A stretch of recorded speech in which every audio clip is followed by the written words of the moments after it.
kemarin kamu hanya lemparkan senyum, lalu pergi begitu saja bagai pesawat tempur.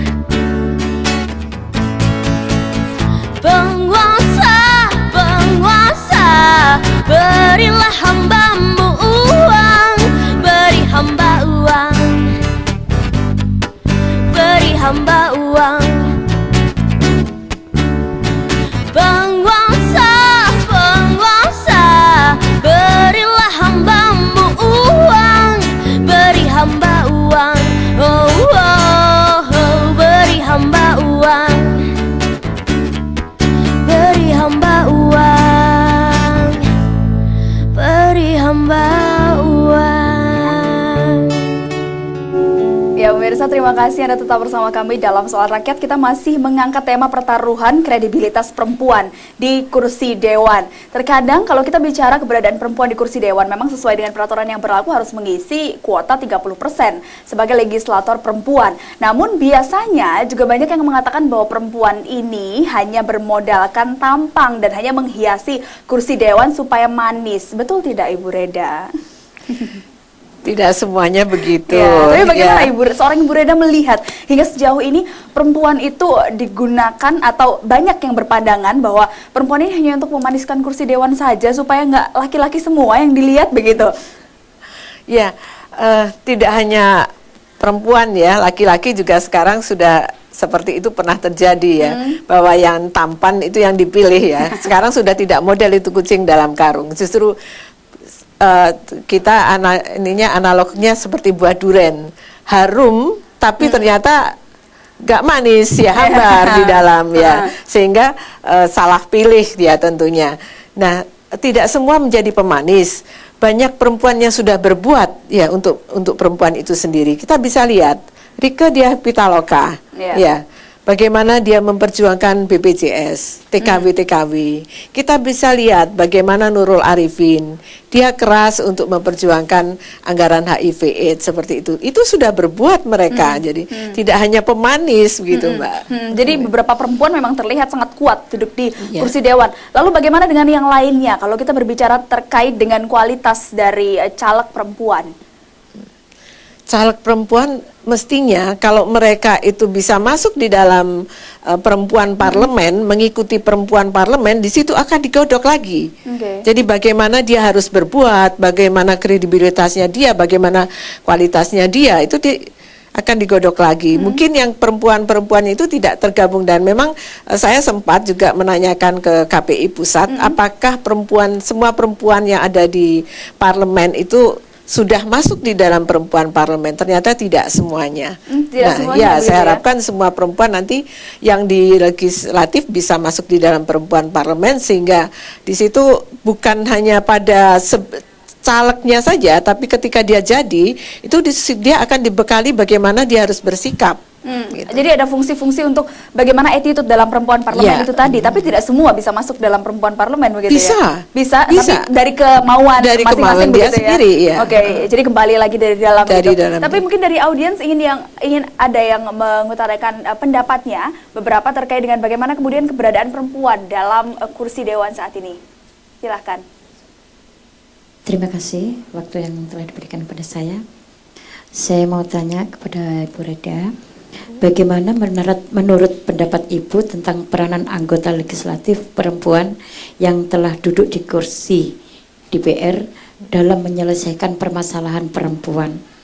Bagaimana cara mengatasinya? Oke, jadi pertanyaan ya ini ya untuk Ibu Reda ya, bagaimana untuk mengatasi permasalahan perempuan yang ada kalau sudah duduk di kursi dewan? Banyak. Sekarang kita melihat fungsinya. Apakah secara legislator, apakah dia sebagai fungsi pengawas, ataukah budgeting ya.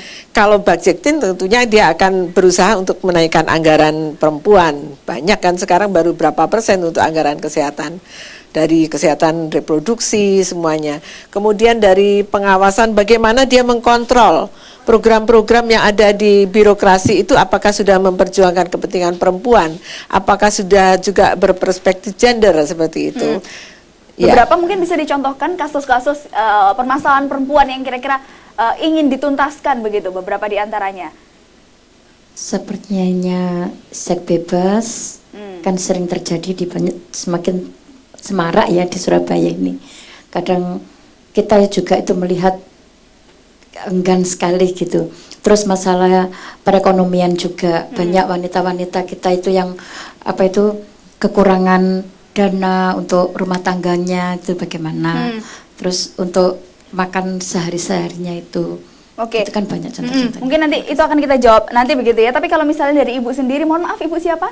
Ibu Yeni. Ibu Yeni. Ya, Ibu Yeni kalau misalnya melihat keterlibatan perempuan dalam dunia atau di kursi dewan hingga saat ini, apakah sudah cukup mereka itu mewakili aspirasi masyarakat hingga saat ini khusus untuk legislatif perempuan begitu? Belum. Belum ya? Belum. Apa yang dilihat Ibu Yeni selama ini? Saya rasa itu masih kurang ya, karena pendekatan kan sekarang banyak sekali orang laki-laki yang, padahal saya ingin sekali perempuan-perempuan yang lebih mendekatkan diri kepada kaum wanita. Contohnya seperti Bu Risma itu sangat kagum. Gitu. Mendekatkan diri kepada masyarakat begitu. Saya ingin sekali seperti caleg-caleg sekarang itu, calon legislatif itu bisa mendekatkan diri ke masyarakat, terutama kepada kaum perempuan. Gitu. Jadi legislatif yang sering turun ke bawah untuk bersama-sama dengan masyarakatnya, khususnya untuk memperjuangkan bagaimana permasalahan rakyat yang ada. Tapi kalau misalnya kita bicara mengenai penggalangan massa yang dilakukan oleh perempuan, apakah perempuan ini sebenarnya memiliki kemampuan untuk memobilisir massa yang ada begitu? Sangat Ya? Karena perempuan itu baik di dalam rumah tangga dia sangat juga berpengaruh. Kemudian perempuan di kegiatan-kegiatan sosial dia juga sangat berpengaruh. Justru sekarang itu perempuan menjadi menjadi sesuatu yang diperebutkan untuk dengan daya tariknya begitu ya. Jadi menurut Anda sangat mudah sebenarnya perempuan untuk menggalang massa begitu ya? Bahkan dari bukan hanya perempuan caleg perempuan kepada petugas-petugas sosial yang ada di perempuan yang di lapangan, tapi juga calon legislator yang laki-laki juga sudah mempergunakan perempuan untuk memobilisasi massa gitu. Tapi kalau misalnya kita melihat beberapa perempuan yang misalnya sudah duduk di kursi legislatif begitu, sebenarnya di dalam dewan sendiri atau dalam kursi dewan sendiri, sebenarnya peran perempuan dalam berpolitik yang seperti Ibu Yeni lihat mungkin sejauh ini sehingga membuat Ibu Yeni kemudian tertarik untuk masuk atau mencalonkan diri sebagai calon legislatif itu sebenarnya apa? Ketertarikan perempuan untuk tentunya mengadakan perubahan terhadap kondisi yang ada, permasalahan yang ada perempuan sekarang gitu.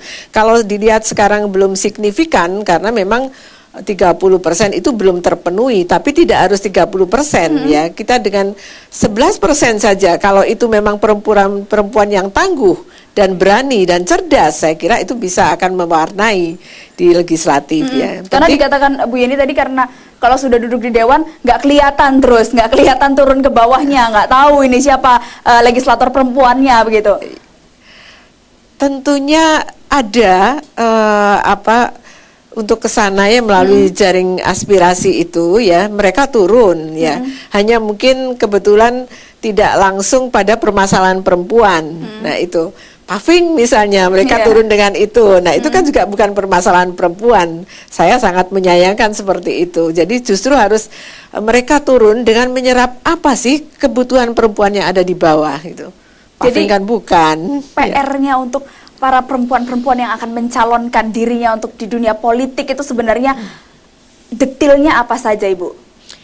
Dia harus mengetahui permasalahannya di bawah. Dia harus turun ke bawah.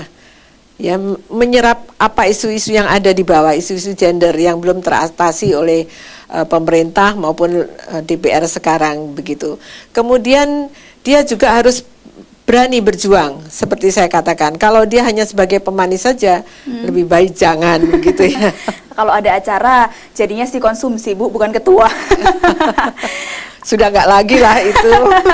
Baik, tapi kalau misalnya Ibu Yeni sendiri mengamati begitu ya, sebenarnya apa yang kurang dari perempuan yang tidak dimiliki oleh perempuan dalam fungsinya, misalnya bargaining atau beberapa fungsi yang ada di dewan dibandingkan dengan laki-laki?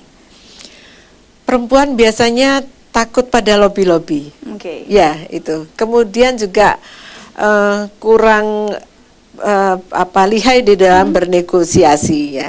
ini. Sehingga Hati-hati itu tadi begitu ya? hati-hati itu tadi ya, tapi sebatas mana kita harus hati-hati itu kan ada batasnya. Bagaimana dia harus berjuang, bagaimana dia harus hati-hati, bagaimana dia harus teliti. Nah, ini memang lebih dimiliki oleh kaum laki-laki hal yang seperti ini, karena mereka lebih awal ya, kaum laki-laki lebih awal mengenyam pendidikan tinggi daripada perempuan ya.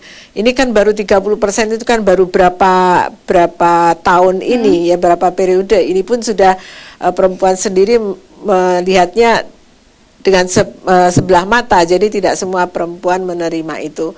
Karena itu nanti perempuan yang ada di sana harus bisa itu negosiasi sebagai negosiator terhadap misalnya program-program itu tadi, dalam pengawasan program ya, bagaimana dia melihat kalau dia hanya tidak mendalami, dia hanya mengatakan oh ya udah ini aja begitu ya, ya setuju dengan anggaran ini, dengan program ini, ya tidak akan berubah gitu ya. Tapi kalau kita melihat di kursi dewan sendiri, mungkin kita sudah sebagai perempuan sudah berkualitas begitu ya. Tapi apakah kepercayaan dari mereka sesama anggota dewan ini sudah muncul kepada perempuan? Karena kalau kita melihat ketua ini sering diisi oleh laki-laki begitu ya, Bu Reda ya.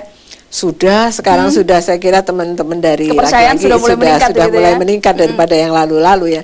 Bahkan saya dalam tanda kutip gitu, mereka melihatnya mereka keder juga dengan banyaknya perempuan yang masuk. Baik, nanti. lama-lama yang banyak perempuannya begitu ya Bu ya. Tapi tentunya nanti kita juga akan membahas mengenai permasalahan perempuan yang ada. Tadi sudah dikatakan dengan Bu Yeni terkait dengan bagaimana kemudian seks bebas dan juga perekonomian yang dialami perempuan-perempuan yang mungkin menjadi ketakutan tersendiri. Kami akan bahas setelah jeda pariwara berikut ini.